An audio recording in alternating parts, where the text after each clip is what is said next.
디모데전서 3장 1절에서 13절까지입니다.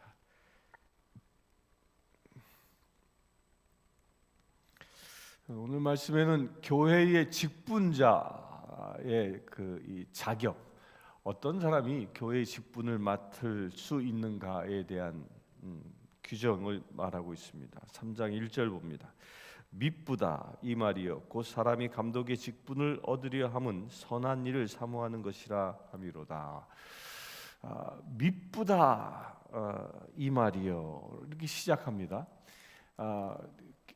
오늘 말씀 1절부터 13절까지는 감독과 이 집사의 직분에 해당되는 사람들이 어떤 사람들이 그 직분을 받아야 하는지에 대해서 얘기하는데, 그 제일 첫 번째로 미쁘다라고 얘기합니다. 미쁨이 뭐죠? 페이스풀이라고 얘기했죠. 믿음이 충만한 상태, 믿음이 가득한 사람, 이렇게 믿음으로 충만한 사람이 교회 일을 해야 할 제일 첫 번째 조건이라는 겁니다. 그 믿음이 충만하다, 이 미쁘다라는 이 말의 가장 중요한 뜻이 뭡니까? 온전히 하나님을 의지하며 살아간다. 다시 얘기하면 예수님 한 분이면 충분합니다라는 이 믿음의 고백을 하는 사람, 이런 사람을 보고 미쁘다라고 얘기하는 겁니다.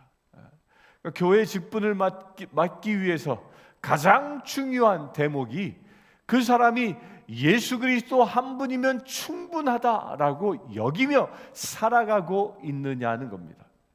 내가 세상을 살아가는데 경제적인 여건들, 여러 가지 환경들, 나의 지식, 나의 학력, 사회적인 지위, 이런 것들 때문에, 세상 사람들과의 관계, 이런 것들 때문에 행복해하고 불행해하고 울며 불며 하는 사람이 아니라 오직 예수 그리스도 한 분 때문에 행복해하는 사람, 이런 사람이 교회의 직분을 맡는 가장 중요한 기초라는 겁니다.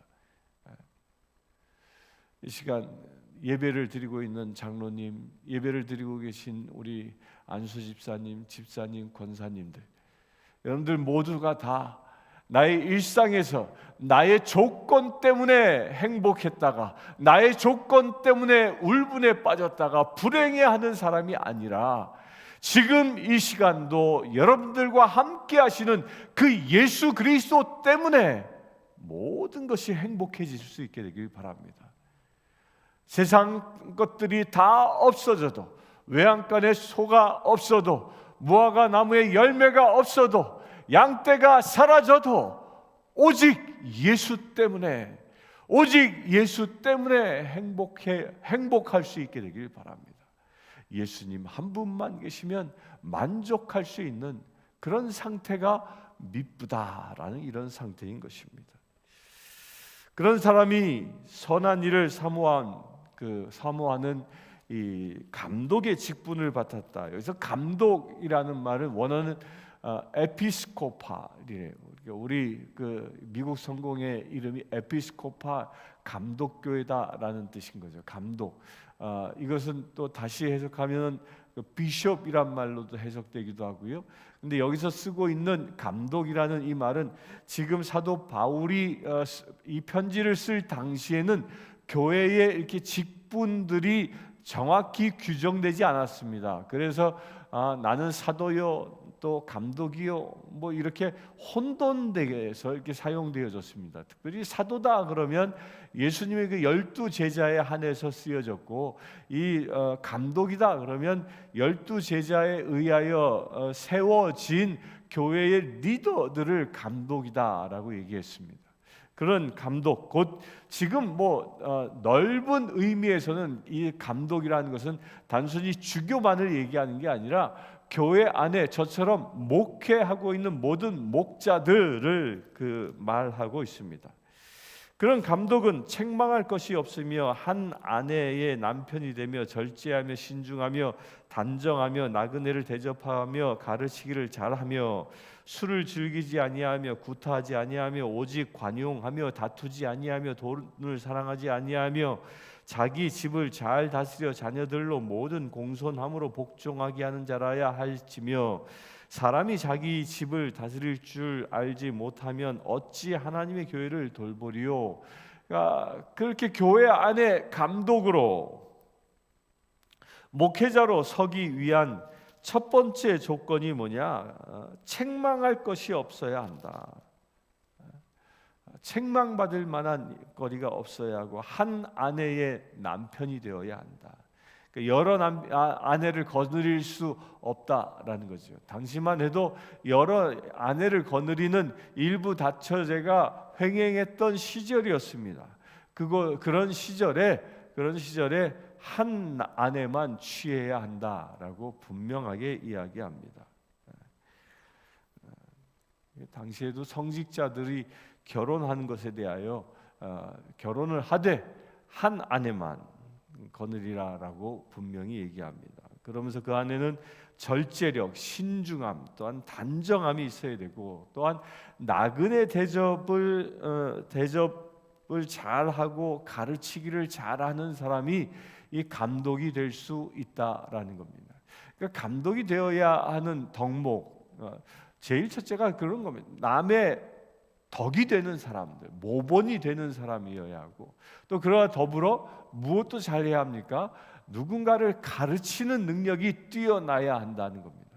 그래서 목양을 하는데 이 목사직을 감당하는데 중요한 덕목이요, 가르치는 덕목인 겁니다. 가르치는 은사가 임한 자가 목자로서의 그 사명을 잘 감당할 수 있기 때문입니다. 그래서 여러분들이 저를 위해서도 기도해 주실 때 저에게 이렇게 가르칠 수 있는 은혜가 충만하게 임할 수 있도록 기도해 주셔야 하는 것입니다. 그 앞에 것들은 이 교회 안에 이 손님들 또 자기 자신을 다스리는 항목이라면 이 가르치는 것은 목양의 구체적인 항목이기 때문입니다. 또 술을 즐기지 아니하며 알코올 중독자들, 술에 의지하는 삶, 그러지 말아야 한다는 거죠. 술 취하지 아니하고 오직 성령에 취해 살 수 있는 자, 구타하지 않은, 폭력을 행사하지 아니하는 자라는 겁니다. 우리 그리스도인들은요, 폭력을 행사해서는 안 됩니다. 그것이 어떠한 경우에 처한다 할지라도 폭력은 금하고 있습니다. 성경에서 예수님 시대 때, 예수님이 사역할 때 최초로 나타냈던 폭력이 있었습니다. 그것은 예수님께서 겟세마네 동산에서 기도하시고 이른 새벽에 유다에 의하여 이 병졸들이 와서 예수님을 체포해 갈 때, 그때 베드로가 칼을 꺼내요. 그 이 병사 하나, 말콘이라는 그 병사 하나의 귀를 잘라 버립니다. 그러자 예수님이 뭐라고? 칼을 든 자는 칼로 망할 것이요. 폭력을 반대합니다. 그리고 그 병사의 귀를 다시 붙여줘 치유하시는 역사를 일으키고 있죠. 곧 예수 그리스도를 체포하려고 할 때에 그 막아서는 그런 폭력조차도 예수님은 허락하지 않는다는 것입니다. 이 비밀을 잘 알고 실제로 그것을 정치에 사용했던 사람이 그 인도의 간디라는 사람이죠. 그 간디는 이 비폭력주의를 주장하면서 인도를 영국으로부터 독립시키는 아주 중요한 수단이 되지 않았습니까? 이게 기독교의 정신인 것입니다. 폭력은 어떠한 경우에도 용납할 수 없는 겁니다. 가정폭력, 또 사회적인 폭력, 그 모든 것을 다 이 주관 모든 영역에 다 통용되어지는 말인 것입니다.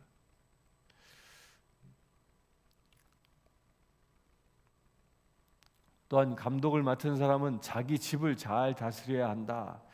집안을 가와만사성이라 집안을 잘 다스리는 사람이어야 한다고 얘기하고요. 또 새로 입교한 자도 말지니 교만하여 마귀를 정죄하는 그 죄에 빠질까 함이요.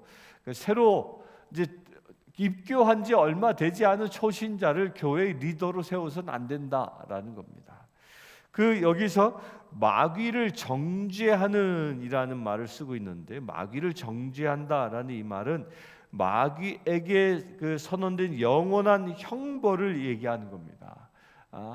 그 마지막 때에 주님의 날이 오면 마귀들은 주님이 예비해 놓으신 그 영원한 지옥불에 던져지는 것입니다. 그 지옥불에 던져지는 그런 죄를 저지를 수 있다라는 거예요. 어떤 사람이 초신자가 리더가 되어지면. 그래서 교회 안에서요, 우리가 이 덕목은 잘 지켜야 합니다. 초신자가 들어왔는데 그가 사회적으로 많은 능력이 있고 뭐 그렇다고 해서 교회의 중직 자리에 이렇게 막 함부로 임명해선 안 되는 겁니다. 충분한 검증을 하고 그가 영적으로 신앙적으로 잘 성숙한 다음에 교회 일을 맡겨야 한다는 것이죠. 또한 7절 또한 외인에게서도 선한 증거를 얻은 자라야 할지니 비방과 마귀의 올무에 빠질까 염려하라. 외인 곧 그리스도인이 아닌 사람들에게도 이 칭찬받는 사람이 교회 감독이 되어야 한다 얘기합니다.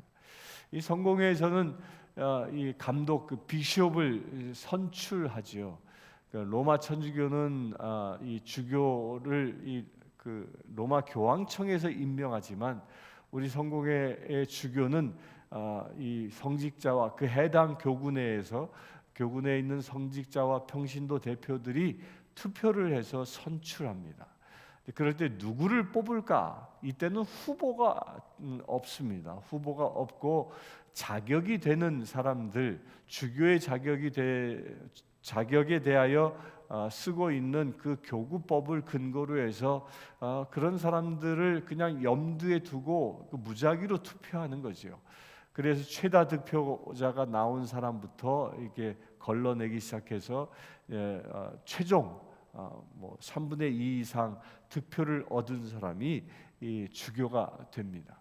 그럴 때 이 디모데 전서 3장 1절부터 이 7절까지의 말씀이 주교를 후보로 올리는 중요한 기준이 된다는 것입니다. 이건 한 주교뿐만 아니라 교회의 직분자도 마찬가지인 겁니다. 이제 구체적으로 8절에 이렇게 얘기합니다. 이와 같이 집사들도 정중하고 일구이언을 하지 아니하고 술에 임박히지 아니하고 더러운 일을 탐하지 아니하고 이와 같이라고 얘기합니다. 이와 같이 곧 감독이 갖춰야 할 그 조건처럼 집사들도 같은 조건을 갖추어야 한다는 겁니다. 여기서 이 집사는 그 원어로 디아코노스라고 얘기해요. 영어로는 디컨이죠. 디컨. 지금 우리 교회의 제도로 보면 안수 집사를 말하는 것입니다. 근데 이 디아코노스라는 그 원래의 뜻이 무엇이냐면 식탁에서 시중 드는 사람이다라는 겁니다. 식탁에서 시중 드는 사람. 곧 이때 당시에는 노예제 사회였는데 노예제 사회에서 식탁에서 시중 드는 사람이 누구냐? 그게 노예였습니다. 손님과 주인을 위해서 자기는 모든 주인이 잘 먹을 수 있도록 섬겨주는 그 노예의 역할을 했던 사람이 이 집사였던 겁니다. 처음 집사는 언제 나옵니까? 초대교회 때에 7 집사를 세워서 사도들이 안수하고 그들이 살림을 돌보는 일, 긍휼 사역을 하는 일, 또 복음을 전하는 일도 그렇게 나누어서 하지 않았습니까? 그때 태어난 직분이 이 디아코노스, 디컨인데 이들은 곧 식탁을 돌보는 시종처럼, 종처럼 교회를 섬기는 사람들을 위한 것입니다. 우리 성도들 간에 혹여 삶의 필요가 있는지 어려움은 없는지 잘 살피고 종처럼 그를 섬겨줄 수 있는 사람이 이 집사인 것입니다. 이 집사는 정중해야 하고 일구이언 거짓말을 하지 말아야 한다라는 겁니다. 술에 임박히지 아니하고 더러운 일을 탐하지 아니한다. 아주 당연한 얘기를 하고 있죠. 그리고 깨끗한 양심의 비밀을 가진 자라야 할지다. 양심이 깨끗해야 한다. 털난 양심 없는 행동을 함부로 하는 자들, 이런 사람들은 결코 집사가 될 수 없다라는 겁니다. 이렇게 집사를 선출할 때는 먼저 시험을 해보라라고 얘기합니다. 그래서 10절에 이에 이 사람들을 먼저 시험하여 보고 그 후에 책망할 것이 없으면 집사의 직분을 맡게 할 것이요. 그러니까 시험한다. 그러니까 시험은 어떻게 합니까? 지켜보라는 겁니다.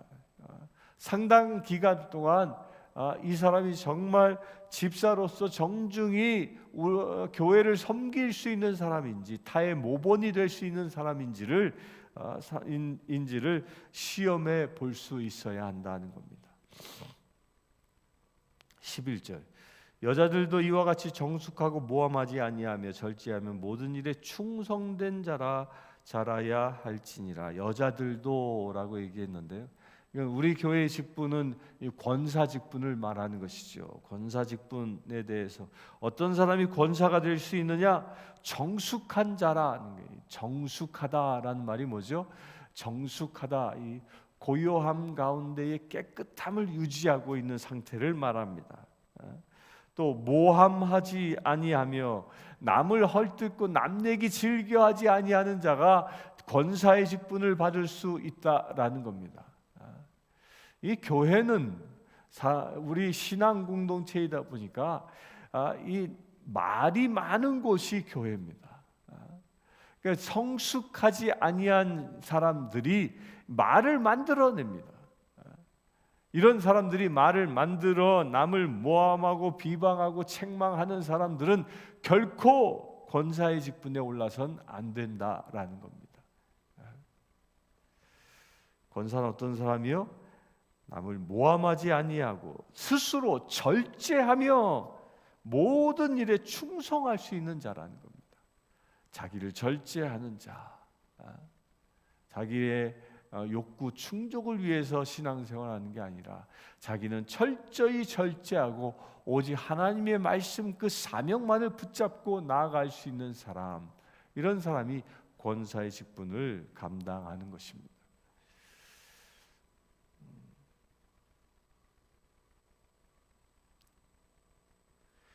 12절 집사들은 한 아내의 남편이 되어 자녀와 자기 집을 잘 다스리는 자일지니. 집사도 감독처럼 가정의 모본이 될 수 있어야 합니다. 자기 집을 잘 다스릴 수 있어야 합니다. 자녀들에게는 존경받는 아버지가 될 수 있어야 하고, 아내에게는 인정받는 남편이 될 수 있어야 합니다. 이런 사람이 집사로서의 그 자격을 갖추고 있다는 것입니다. 13절 집사의 직분을 잘한 자들은 아름다운 지위와 그리스도 예수 안에 있는 믿음의 큰 담력을 얻느니라. 이런 직분을 잘 감당하는 사람들은 아름다운 지위를 얻는다. 아름다운 지위를 이것을 어디에서 얻는 것일까요? 새 하늘과 새 땅에서 얻는 것을 얘기하는 겁니다. 아름다운 지위. 새 하늘과 새 땅에 여러분들이 아름다운 지위에 오를 수 있게 되길 바랍니다. 또한 예수 안에 있는 믿음의 큰 담력을 얻느니라. 큰 담력을, 왜 굳이 담력을 아주 큰 담력이라고 표현했겠습니까? 고난과 역경과 순교의 자리가 온다 할지라도 거기에 흔들리지 아니하고 예수 그리스도의 길을 따라갈 수 있는 그런 용기 있는 자가 될 수 있다라는 겁니다. 다시 얘기하면 감독을 맡은 자, 교회의 목양을 하는 자, 집사의 직분을 맡은 자, 권사의 직분을 맡은 이 모든 사람들은 세상의 고난과 역경이 우리를 순교의 길로 인도한다 할지라도 큰 담력으로 두려워하지 아니하고 그 순교의 길을 당당하게 갈 수 있는 사람이라는 것입니다. 여러분들 이 말씀에 도전 받으시고 여러분들이 가지고 있는 직분자답게 큰 담력을 소유하여 주님께 칭찬받는, 그리하여 아름다운 지위에 오를 수 있는 믿음의 제들 되기를 축원합니다. 함께 기도하겠습니다.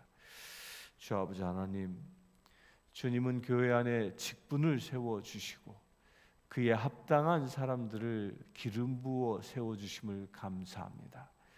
교회의 감독을 맡은 자, 집사의 직분을 맡은 자, 권사의 직분을 맡은 자, 이 모든 이들이 오늘 주신 말씀처럼 가정 가운데 본이 되어지고 세상 가운데 인정을 받고 참으로 큰 담력을 받아 순교의 길조차도 담대히 나아갈 수 있는 거룩한 믿음의 세들 되게 하여 주시옵소서. 우리 주 예수 그리스도의 이름으로 기도드리옵나이다. 아멘. 지금 우리 주 예수 그리스도의 은혜와 하나님의 크신 사랑과 성령님의 감화 감동 교통 치유하심이 이 시간 주님을 닮고자 하는 주의 사랑 모든 세들 위해 지금부터 영원토록 함께 하실지어다.